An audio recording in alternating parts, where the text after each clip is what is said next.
A man was buried alive last night. A human being, yes, a sick human being, a very sick human being, has multiple personality disorders, it seems, was burned alive last night at TLC. At TLC, a man was burned.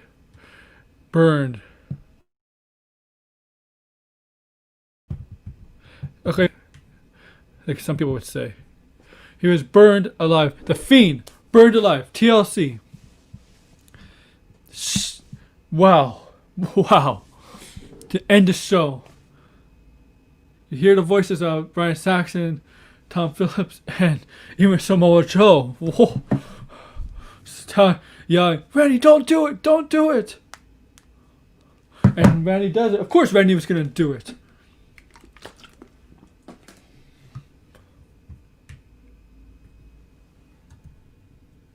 Of course he was going to light the match and set the Fiend on fire.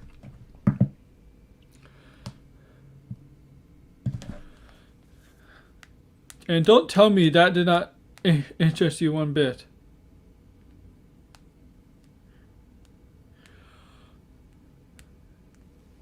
So, let's get the introductions out of the way. This is AARON Entertainment, Aaron Entertainment, coming with you with episode 7 of It's All About Wrestling on this Monday, December 21st. It's almost Christmas. It's Friday, Christmas Eve, Thursday. I'm gonna have my pop show on at 3 p.m. on the 24th, but it might be short. I have to get into some movie news. I think it's gonna be mostly Star Wars related because that's the only thing I've been hearing about. And the disappointing box office of Wonder Woman 84, of course. What do you expect? That's what probably be a short episode Thursday, and then Saturday I'll be talking about sports. Episode 9. Be talking about hockey. They have set the dates. There's dates for different things for hockey. I'm gonna go over NFL for week 16. NBA starts. I'm gonna go over NBA standings wise, even though it's gonna be like 1-0, 1-1, 0-1. So yeah, so that means once sports start up again, I'm gonna go over the standings every Saturday with you guys, with football, hockey, baseball, and basketball. So this Saturday is gonna be football and basketball. And then we get into January. It's gonna be football with football playoffs. Hockey season start mid-January. I'm gonna go over the standings with you guys there. Points rise because hockey is determined by points, not wins and losses, but points. And basketball standings. And we get to April. Baseball will get involved.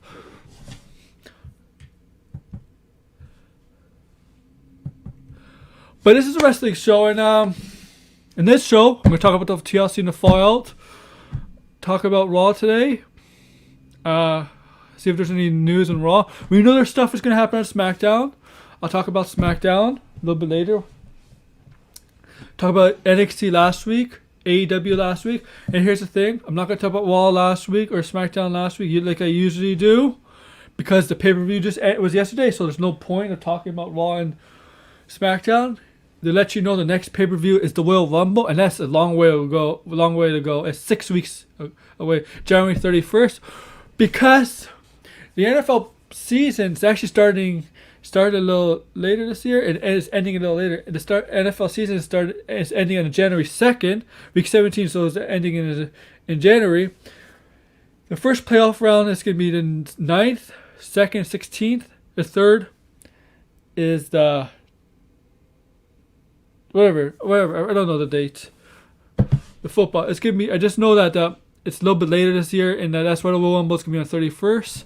Royal Rumble is always between the Super Bowl and the conference championship games. Remember, there's always a media week in between the conference championships and the Super Bowl, and that's when that Sunday in between is when Royal Rumble takes place, because they don't want to compete with the Super Bowl or conference championships. Obviously, they don't want to compete. They're gonna get nobody to watch.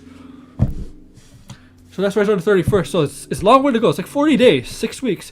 And you know what? Good. They could build up people. Build up people that build up people that fans think have a chance, a legitimate chance of winning the Royal Rumble in both women's and men's.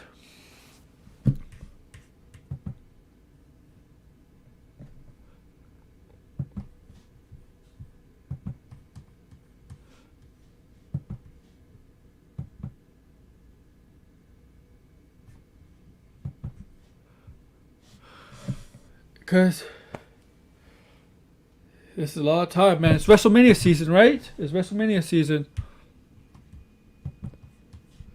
So, okay, guys. Okay. Let's get to TLC, man. So, before I get through the matches one by one, what did I think of TLC? I'm going to go with everybody here. I love TLC. Every match was solid. You had a Firefly Funhouse Inferno match. It's not really a match. It's more of a theatrical fight. You mostly use the fire and the rapids. It was mostly theatrics, right? But it did the job. Because I didn't expect... You didn't expect a wrestling match out of that match. Yeah. But it did the job. So... let's go first the pre-show. It's a SmackDown match in the pre-show. We had the heel side, Shinsuke Nakamura, Cesaro, King Corbin, and Sami Zayn taking on the face side of Daniel Bryan, Big E Langston, or Big E now, Otis and Chad Gable. It was a pre-show match. Yes, okay, it's a pre-show match. But this match was pretty well. Chad Gable looked good. Otis, who cares really about Otis? The people are down on Otis. Since he won Money in the Bank, his stock has dropped.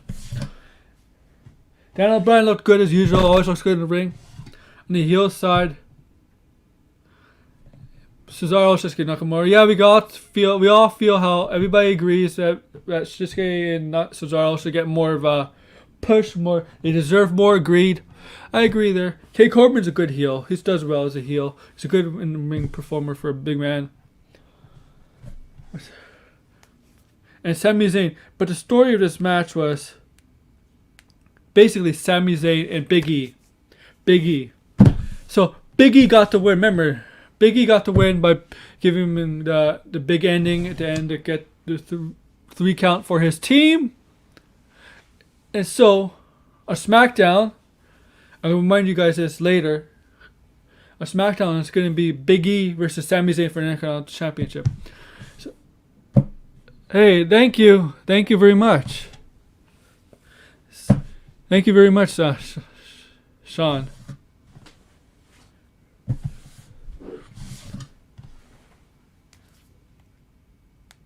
Now where was I? Where was I? Oh yeah, I'm gonna continue with the Big E and Sami Zayn story going on because apparently there was a recording, Kayla Braxton, a recording of Sami Zayn, bigging his Sammy Awards. Of course it's rigged.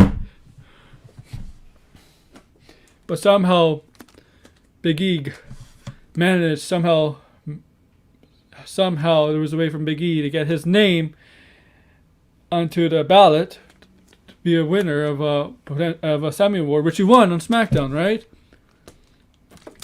So Sami Zayn goes up to Kayla, accusing Kayla. Kayla denies it, of course. She's a journalist. She can't reveal her sources. You too, Sean. And then later on, you see Sammy go up to Big E, who was talking R-Truth, and accuses Big E. And Sammy really took it to Big E, and it got to a point where Big E got pissed off. And it takes a lot to get Big E pissed off. And now we got a championship match, Intercontinental Championship match on SmackDown, taped tomorrow because it's Christmas on Friday, obviously. Thank you. I really appreciate it. Thank you. Now what else?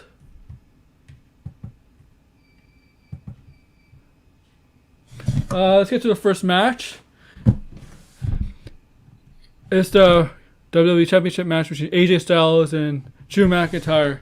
Now, we have to get this idea out of our heads that the championship matches should be one after another. Universal title or WWE Championship. Doesn't matter which order, as long as they're one after another. We have to get that idea out of our heads, because there's been times in the past pay-per-views, and this one included, that hasn't happened. And it's good to set both championship matches or both TLC matches apart, one in the beginning and one close to the end, which I understand why it wasn't the Roman Reigns Kevin Owens match was the main event, because as much as that's the best story that those two are having, the Fiend getting burned, that has to end the show. There's no question about that has to end the show. So let's get to the first match. It's AJ Styles, Drew McIntyre.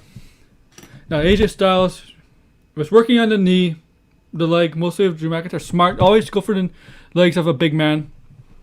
Always he cannot go fist to fist with Drew. He cannot go power to fist, power to power with Drew. He has to go down low, the knee. Calf crusher in the, I believe, in the chair and the ladder. And then, you know what happens. I'm not going to go so much detail over the match, but the main parts of the match. Miz comes in, makes it a triple threat match. Right? And you know, Osmos, AJ Styles' bodyguard, did not like that one bit. So as Miz was going up the ladder, Miz managed to jump, or I forget, managed to jump to Osmos, almost catches him. He held him like he's cradling him like he's a baby.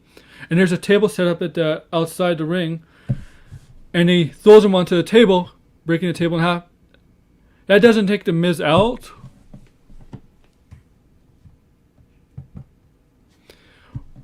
Of the match.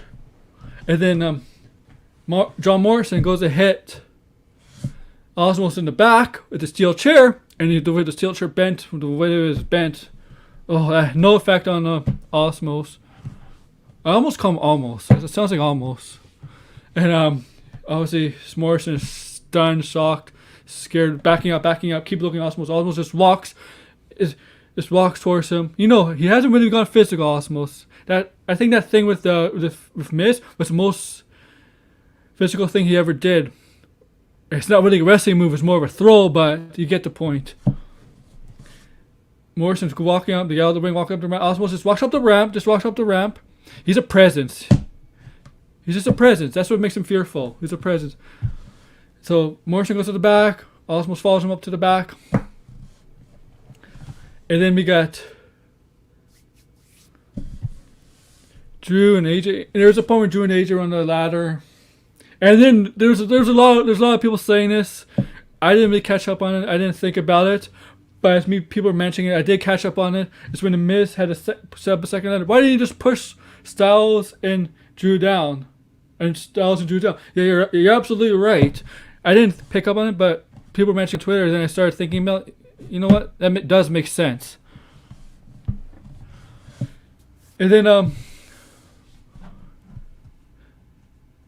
Drew and AJ, the way this match won, AJ gets knocked down, right? Drew knocks AJ in. Drew is down. AJ and Miz were up on the ladder. Drew knocks the ladder down. AJ falls out of the ring, but Miz falls down, but doesn't fall out of the ring. He's stunned and all that when he falls down because he hits it on the ropes. And then Drew takes him out with the Claymore. Drew comes up the ladder and retains the WWE Championship. And I admit, I did think for a second, I did think the Miz is going to win. There was that moment in time in that match where I thought the Miz, oh my god, the Miz is going to win this match. And I'm glad he didn't. Because as much as good of Miz as a heel, you won't take him serious as a champion like Drew McIntyre or AJ Styles. And the rumors are true about McIntyre defending the title at WrestleMania. Obviously, he's gonna have a match at Royal Rumble most likely. then you don't take the title off McIntyre, especially after the botching that mistake by putting the title on Randy Orton at Hell in a Cell just to have him lose it the week before Survivor Series to Drew. Drew McIntyre should have never lost that title.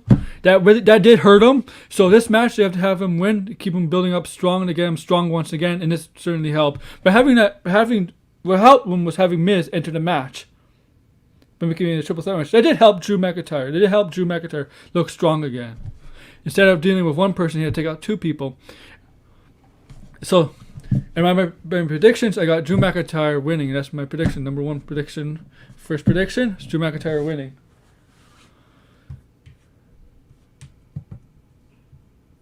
Next match.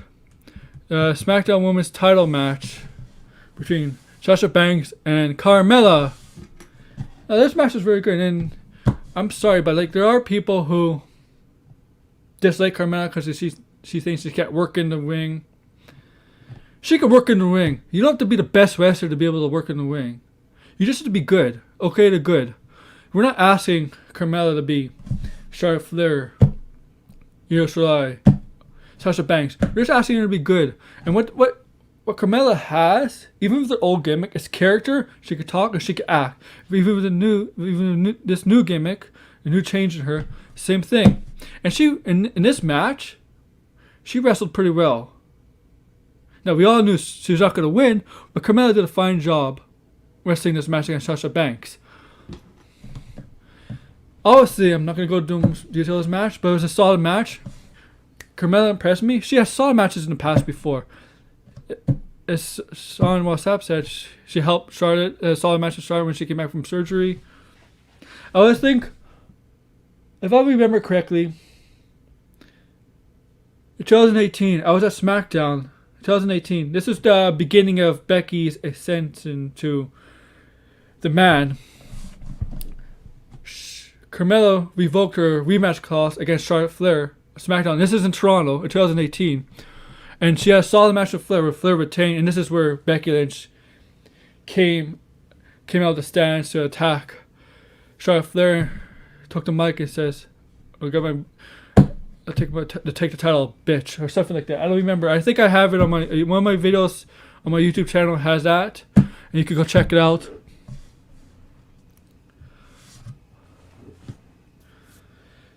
So yeah, Carmella knew the outfit, the cheetah print outfit. Yeah, there were some issues with their new attire. Test it out first before you go out. We'll see the reactions on SmackDown. Sasha Banks retains by the Banks statement into the submission. Solid match. And we'll see where Sasha Banks goes from here. Royal Rumble season.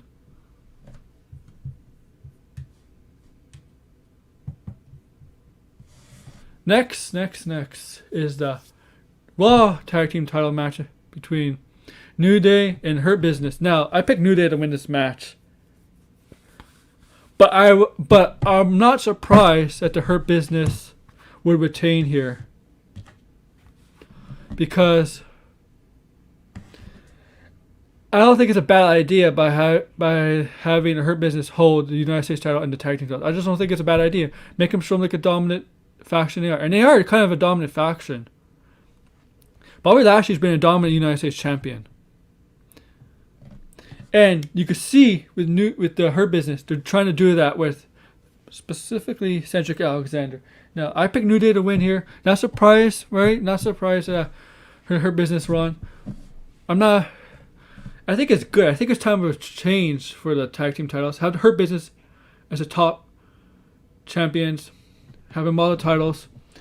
But the way this match happened, it was a good match. New Day and Hurt Business always put in a good match. The way this match happened, right, was this is basically the way to push Cedric Alexander. If you notice, the matches leading up to this tag team match, the New Day has been losing. But there was a match between Kofi Kingston and Shelton Benjamin, right? I think it's this past Raw or the Raw before. Kofi beat Shelton Benjamin. But then Cedric challenged Kofi to the match, and guess what? Shelton Shelton lost to Kofi, and Cedric beat Kofi Kingston. Sorry about that. Cedric Alexander beat Kofi Kingston. And if you notice in the past, Cedric Alexander beat Steve Rhodes. You would think, even though in wrestling, momentum really doesn't mean anything, in this terms, it actually did mean something. This time it did mean something. But this match was like, Shelton Benjamin was getting ready to finish off the New Day, right? Kofi Kingston was done. He was getting ready to finish off Kofi Kingston. But Cedric Alexander comes out of nowhere and tags Shelton Benjamin. Shelton Benjamin shocked by the tag. You're thinking, if you're watching, you're thinking, is this a problem? Is there going to be issues with her business? Shelton Alexander gives his finishing move to Kofi, new tag team champions. Her business becomes new tag team champions. My prediction was New Day, so I was 2 for 3 so far. 2 for 3. Spanning 666. If you terms of average, or 66%, basically. New Day loses tag team titles. Her business, tag team champions. Her business, United States and tag team champions. Makes sense. Now, MVP, he can say a lot more. He could with the belts around the members of the Hurt Business. Now let's get to the fourth match of the night. Shayna Baszler and Nia Jax to defend the tag team titles against Asuka and the mystery opponent. Now, earlier, it's not important, but earlier in the day, Billie Kay came up to Asuka, give her resume a headshot. You know, her whole stick right now. Sorry. Said she's fluent Japanese. Basically, Asuka told her that she has a partner, and she had that plate like of the face, right? Asuka didn't like it. That was kind of rude, actually. Asuka says, I already have a tag team partner. So Nia Jax and Baszler out. Asuka comes out, and then you hear familiar music. Charlotte Flair returns. Now, I didn't think it was going to happen, but I always have this in the back of my head. Charlotte Flair is a Flair. She might betray you. She might turn on you. Just have it in the back of your head. But this didn't happen. Charlotte Flair didn't look bad. Asuka did most of the work, but Charlotte Flair did not look that bad in the ring. She's been off, since May, June, around there? Springtime, mid-spring. Now, the problem with this match is who got pinned. And I completely agree with everybody. Look, Charlotte and Shayna Baszler, it's a WrestleMania. It's a big-time pay-per-view match. This doesn't help that. This doesn't help that possibility that people that would want to see Shayna Baszler and Charlotte go at it. Shayna Baszler got pinned by Charlotte Flair, and she's the one that loses the tag team titles for her and Nia. When it should be Nia who gets pinned, Nia doesn't do anything. But I don't know why they're protecting Nia. She hurts people. She's slow in the ring. She's rusty. She's lazy. I don't know why they're so obsessed with protecting her. Shayna Baszler is the one they should protect, right? She's the logical choice. Badass in NXT, and ever since she came to the main roster, she's been like a regular woman. Superstar in the roster. Not pushed. Charlotte Flair wins with the natural selection. She had Shayna in the figure 8. Nia broke that up. Asuka takes out Nia. Shayna gets her in her finishing move, the choke. But Charlotte does that roll over pin. You know when Shayna gets you in her choke, and when somebody reverses the unit gets that roll over pin. I think that's how Kairi Sane beat her. This happens often with Shayna's finishing move. Shayna maybe should figure out how to counter that. Like, make sure that doesn't happen. Make sure that pin doesn't happen. But Shayna kicks out of that, and then nowhere. That's the thing. You gotta be careful, because Charlotte Flair could hit you with a natural selection out of nowhere, and that's what happened. Getting Shayna with the natural selection, hitting her, and that she gets the win. And wrong choice, wrong person to get the pin. And take the pin. That's Shayna Baszler. It really hurts her. I mean, Charlotte, there's a lot of WrestleMania matches you got Shayna Baszler with. Charlotte Flair is one of them. Ronda Rousey, another friend, but this is wrestling, so anything can happen. Rousey, Shayna Baszler, Becky Lynch, and Shayna Baszler 2. Shayna Baszler and Asuka. And on the SmackDown side, you can go Shayna Baszler, Sasha Banks, Shayna Baszler, Bayley. The triple threat match, that doesn't count. But you know what I'm talking about. And this doesn't really help. This fact hurts her. I don't know what the WWE doesn't see in Shayna. I don't know what Vince does not see in Shayna. And she's not young. She's like 40 years old. So I don't know how long she has left. I know she's in good shape. She probably could go, but I don't know what I don't know what they're thinking with Shayna. It just looks like they're not high on her. I don't know what the issue with her is that WWE has with her. So new tag team champions, Charlotte and Asuka as I predicted. So 3 out of 4 battling 750, 75%. Now we go to the main event. Main event match was not this main event because I don't consider the Firefly Inferno match a match. It should have been. It felt like a cinematic match, but not cinematic wise. I don't know if you get what I mean.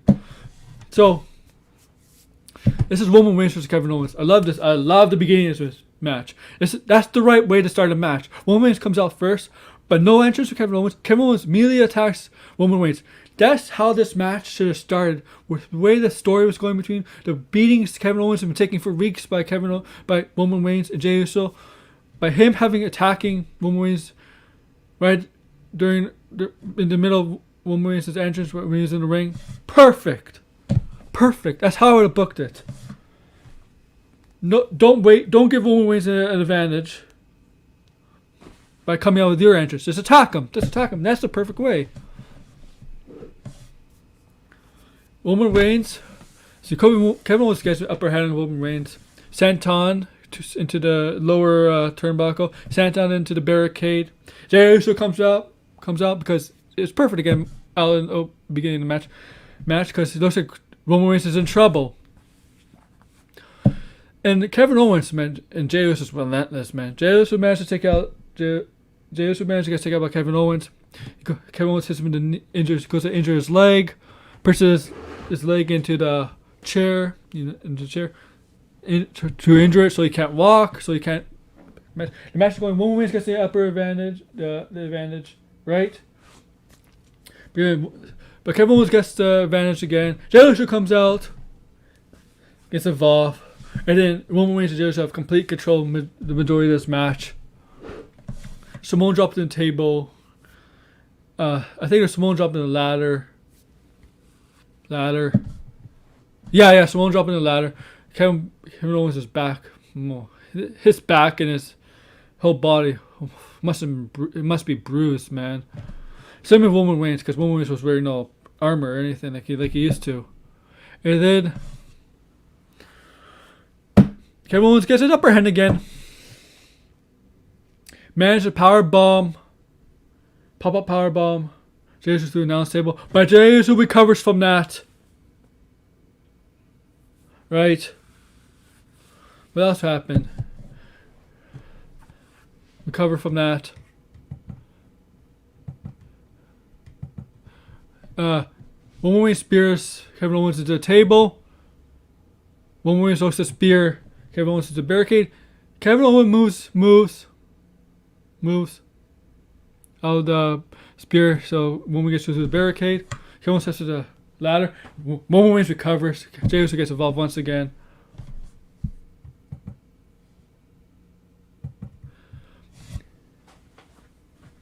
It looks like Kevin Owens is going to win this match, and what happens is Roman Reigns, like he's been doing, low blows Kevin Owens. It might be cheap, but it's legal in this match. Kevin Owens on the ladder, low blows Kevin Owens. Oh yeah, also before gives Roman Reigns, he super kicks Roman Reigns twice. Tries to go for a pop-up powerbomb. Roman Reigns reverses the Superman punch. He goes for a Superman punch again, tries, but Kevin Owens reverses a pop-up powerbomb through a table. Let's get Roman Reigns out of the ring, and then I'll fast forward. Low blows to the ladder by Roman Reigns. It's legal in this match. Puts him to guillotine on the ladder. Finally ends it for Kevin Owens. Gets choked out. Falls to the ladder. Roman Reigns retains tag team the Universal Championship in a hard beat match. Hard hitting match. Two heavyweights, two fighters, two alpha dogs going at it. Only one can win, and that was Roman Reigns, as expected. But this is the match everybody's looking forward to in this card the most, and I think it's my favorite match of the night. And tonight, well, not tonight. Tomorrow they're taping SmackDown, and it's been announced that Kevin Owens will be taking on Roman Reigns in a cage match. I don't think it's for a title, but I'm not sure. Someone can let me know, but it's going to be taking place on SmackDown, taped tomorrow, live. It'll be shown on Friday, not live, of course. Now let's get to the main event. The main event segment or cinematic, whatever. It's really the main event match. I guess you consider it the main event match. The Fiend versus Randy Orton. Randy Orton comes out in a kind of a hood with a not a stretcher, but a shirt covering everything with a hood, pants. Of course, because he could get burned, right? So you don't want to be covered. Fiend comes out in his normal attire, but he leaves the jacket on because he does, of course, right? Makes logical sense.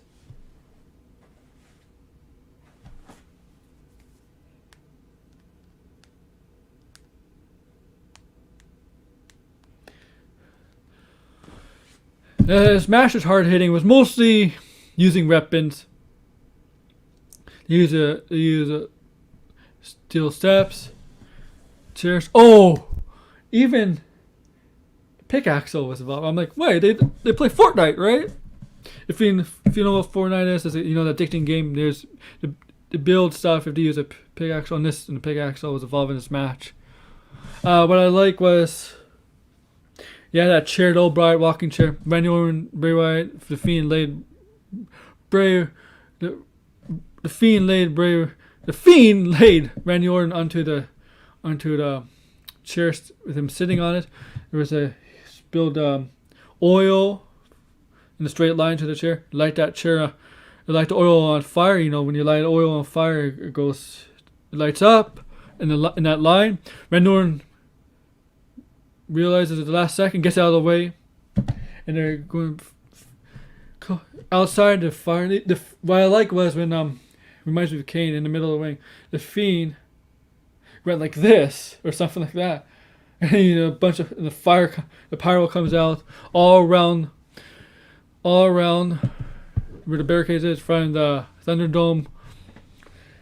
And the way this match ends, the Fiend was put on fire, but it wouldn't burn him down. It wouldn't burn him down. His jacket was on fire, right? Of course, but it wasn't burning him down. He gets him in the. At that point, the Fiend is on fire. Randy Orton wins. Randy Orton wins because that's how you win a match by burning a on fire. So Fiend loses. The Fiend manages to put Randy Orton in the club while he's on fire, and Randy Orton hits him with the RKO. It completely knocks out the Fiend. Fiend is done. He's out cold, yeah. And then Randy Orton gets a gas can, pours oil or gas, whatever you want, all over the Fiend's body. And you know what that means? Implications of perhaps putting him on fire. And he gets a match. He's thinking about, and this Randy Orton, we all know he can do it. And the announcing tandem of Samoa Joe, Saxon, and Phillips. It's like, no, don't do it, Orton, don't do it. Even Samoa Joe, and he knows Samoa Joe is one badass wrestler, right? He'll do devious things if he has to. And this is taking it too far in his book. But in Randy Orton's book, it's not taking it too far. He'll do it. And that's the match. Throws it onto the Fiend, and the Fiend is on fire. And we all know it's a dummy. It's not the actual Bray Wyatt curse. We all know that. They wouldn't do that. And that's the end of the show. I understand why I had to end the show, because getting something put on fire like that, it has to end any show at pay-per-view. It's logical. Just think about it. That's bigger I'm sorry. I love the title matches, the two championship matches, but something being put on fire is a bigger ending, bigger than those. Bigger than those. And the way this match, the ending was set up, that's much bigger than those two matches. Because, look at it. If you get set on fire, if any TV show, when the main characters get set on fire, it usually happens at the end. And this is why it has to end the show. That's why I had to end the pay-per-view with this match. Because let's be honest, the reason they ended this match, as I said it before, the reason they ended this match, they had this match on going last, because they knew the Fiend's gonna be set on fire. The Fiend's gonna be set on fire. They knew this had to be the ending to the show. This final picture of Randy Orton, like this, to the Fiend, and the Fiend's on fire. That had to be the ending to the TLC.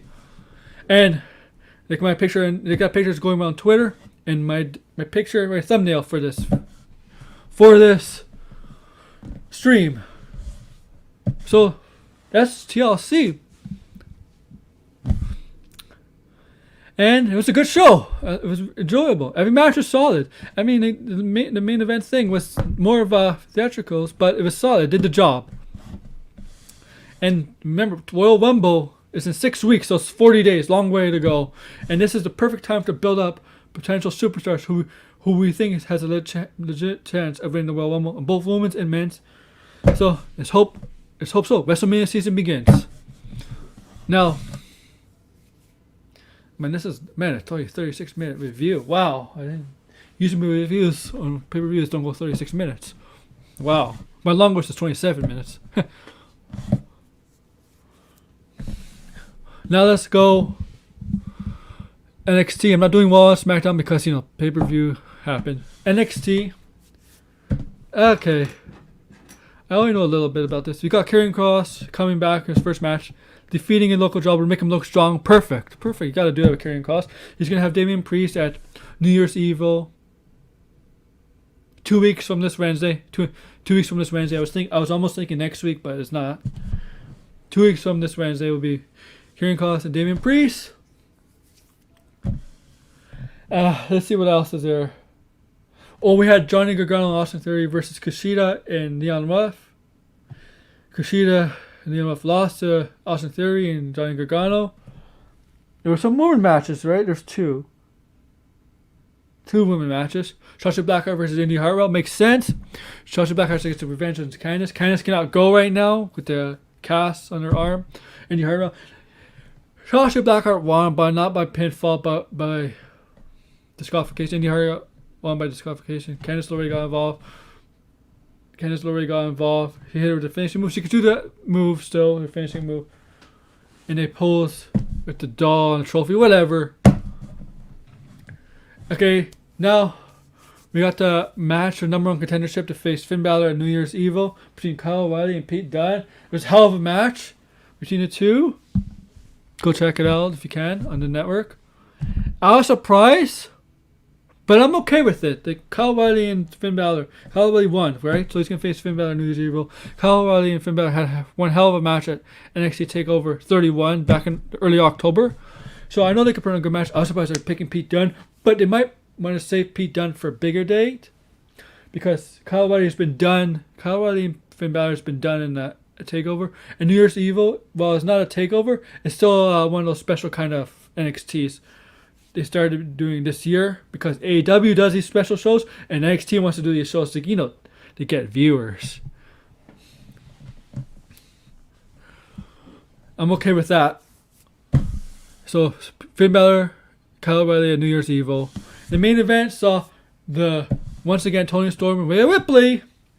We all know Rhea Ripley is a mix of again once we go with Kyle Gonzalez. I see the frustration with Kyle Gonzalez on the booking of Kyle Gonzalez. Like she pinned Io Shirai, right, at War Games, that she should get a title shot, right? I think I understand why they're having her go against Rhea Ripley again. Hear me out. Okay, she got involved in the Tony Storm. Rhea Ripley won. She caused Rhea Ripley to win. Tony Storm wins. Hits her with the Storm Zero, her finishing move. I think you can Rhea Ripley and obviously with Kong on New Year's Eve. I think they want her to go over Rhea Ripley because let's be frank. Rhea Ripley has not been booked the best this year, but she has been Shayna Baszler. She has incredible. She was the hottest thing in wrestling, and now even maybe hotter than Becky Lynch last year at one point, especially on the women's side. So maybe having her go over Rhea Ripley certifies her as this legit threat. And I know War Games convinced a lot of people that she's a legit threat. By having her beat Rhea Ripley, even makes her more of a legit threat to that title. And I think the next takeover, we're gonna have Raquel Gonzalez and Io Shirai for the NXT Women's title, because having her go over Rhea Ripley will do wonders for her. And let's be honest, this Rhea Ripley needs to stay in NXT, right? We all know she doesn't need to stay in NXT. She needs to go to the main roster. I mean, Raw got a big boost to Charlotte. Maybe SmackDown could be Rhea Ripley. I don't know. I mean, the rumors are speculation was she's going to win SmackDown.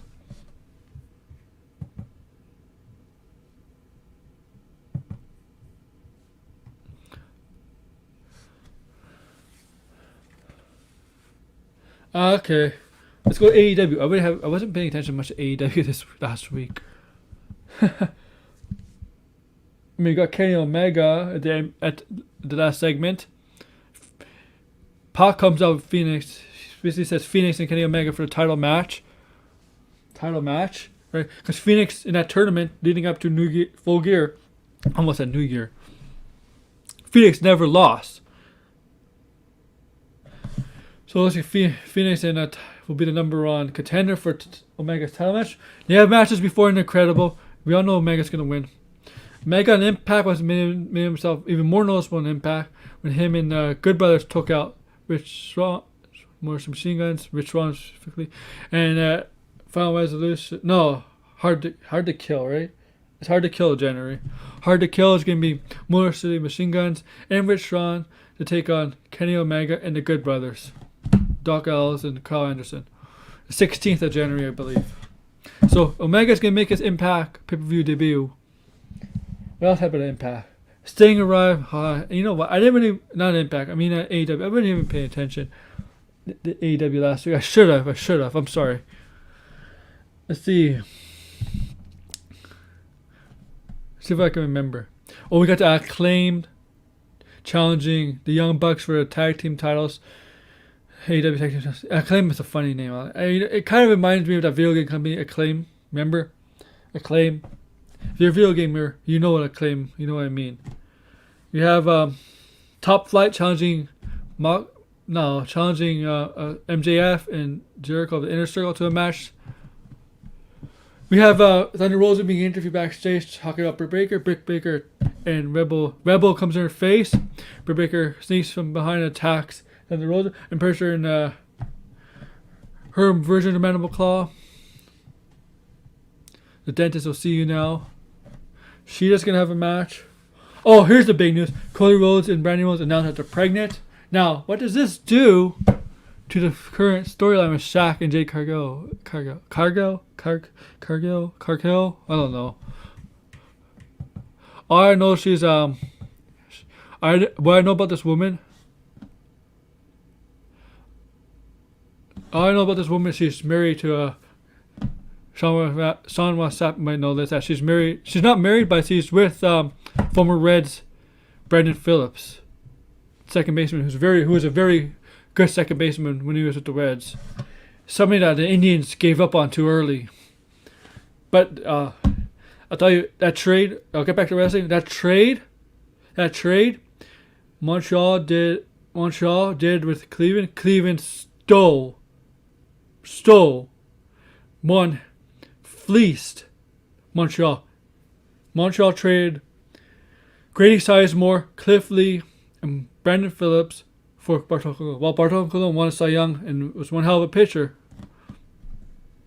Don't get me wrong.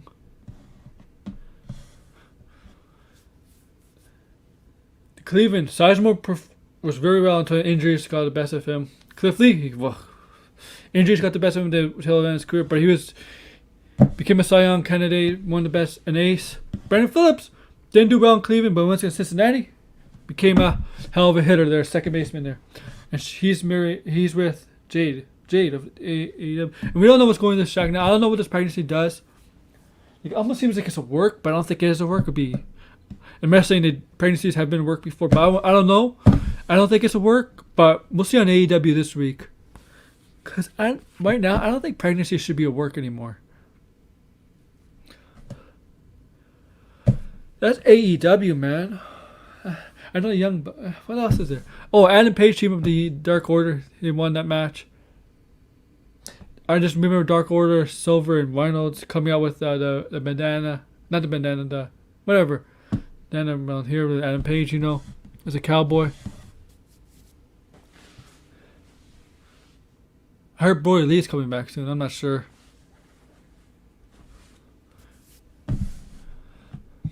Moxie's still gone. Moxie may be going to New Japan. Wrestle Kingdom is in 2 weeks. So it's possibility he's going to New Japan. May have to quarantine there. That's the rules there. If you go to Japan, you have to quarantine for 2 weeks, I believe. 14 days.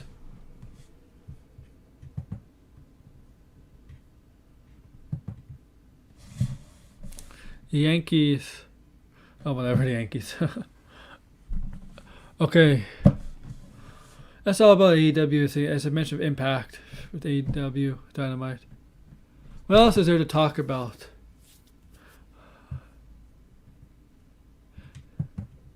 Maybe there's some more news. We all know the Fiend won't be on WWE tonight, but they will recap it. Here's something. AJ Styles, yeah.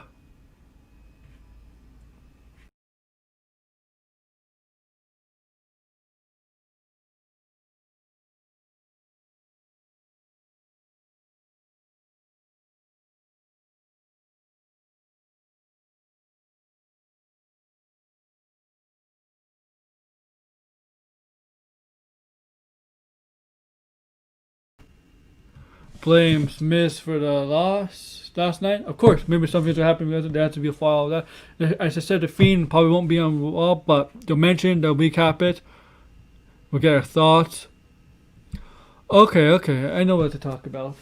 So there's this NXT, this talk about NXT having a brand, the minors. A minors to NXT. And I thought, like, isn't NXT supposed to be the minors? But of course not. It's not the minors anymore. So, I think NXT is AAA and Raw and SmackDown or the MLB or in hockey the NHL.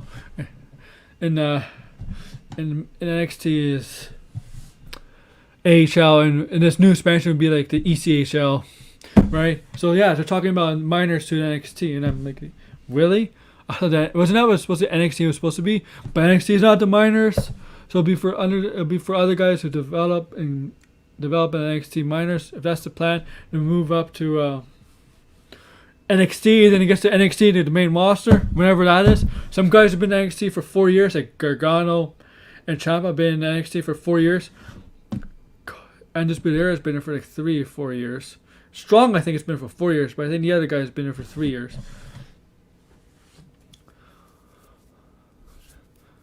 So yeah. So they're going to have something like this, huh? Minors in NXT. I don't know. It may work. Why didn't they just convert 205 Live into that? I don't know. And then they're talking about NXT in India at some point. And they're going to film NXT in India in the Performance Center with superstars. Well, of course, Indian, like Jinder Mahal, the Singh brothers, etc., etc. We'll see how that goes. I don't know, like, if I'm correct, when Jinder Mahal was champion in 2017, yeah, we all know it's the worst champion ever. he didn't bring up any views. He didn't bring up viewership ratings in India. You know why? He's Canadian. And the Singh brothers are Canadian. Yes, they're Indian, but they're from Canada. Canada. That's why. And with Jinder Mahal's case, here's the jobber majority of his career, and all of a sudden, he becomes champion.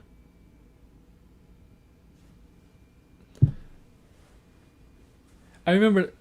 Here's the thing with fans: we like to build up superstars, right? We want superstars we could get behind, become champion. With Jinder Mahal's case, with WWE with Jinder Mahal's case, they really fast tracked Jinder Mahal to becoming champion, and no fans could get behind him. And before that, they fast tracked him to become champion. They booked him as a jobber, somebody who just gets beat all the time. That's how WWE booked Jinder Mahal, and then when he becomes champion, they fast tracked him. We want fans to get behind, but if we see this guy be a jobber or see someone as a jobber most of their life, no fans can get behind him to become champion. And that's what Jinder Mahal was. And then they made him champion. So it's a double-edged sword, right? With WWE and fans, with how we want to see somebody get pushed.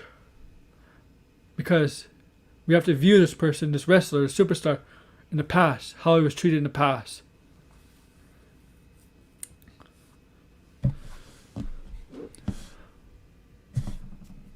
And okay, let's see, 50 minutes. Okay.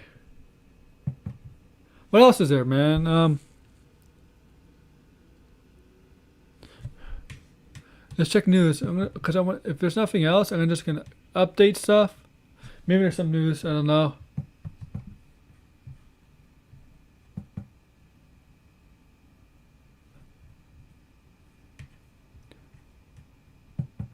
I know there's some news that NXT WWE tried to trademark Collective. They try to trademark everything. It's good, you know. They want everything for themselves.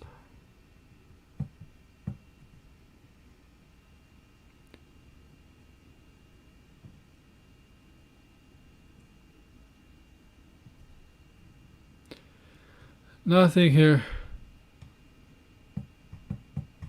I wonder if Alexa Bliss is coming back on Raw. She's done with her vacation.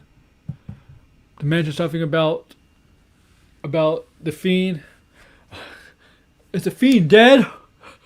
Burned alive? Is it gonna be like Freddy Krueger? Go in your dreams? Okay. Enough of this. So SmackDown will be taped tomorrow. We got 2 matches confirmed for SmackDown. Big E versus Sami Zayn Intercontinental Championship match.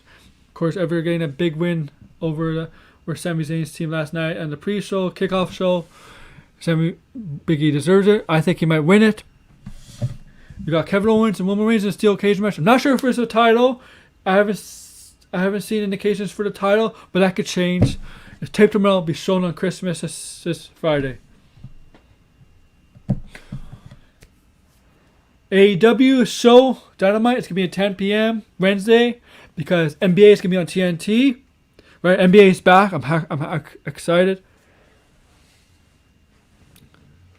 And so NXT, and I know, you know what? It benefits me because I can watch NXT on my laptop in Raptors game on Wednesday when they play the Pelicans. So I don't have to flip back and forth between Pelican Raptors and AEW Dynamite on my TV because I don't get NXT on TV in Canada until Friday.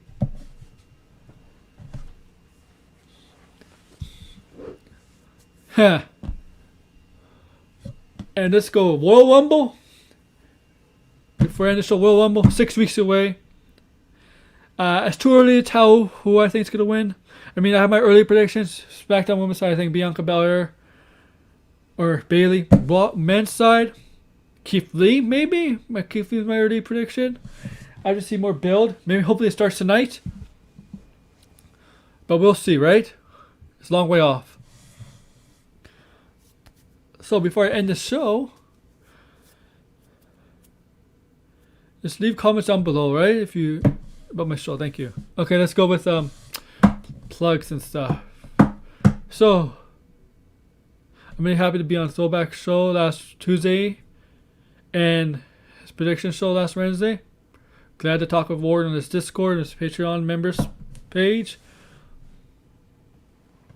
Discord. Go check them out. Go subscribe to Fightful.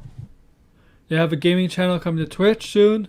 It's already set up. You can just follow them on Twitch.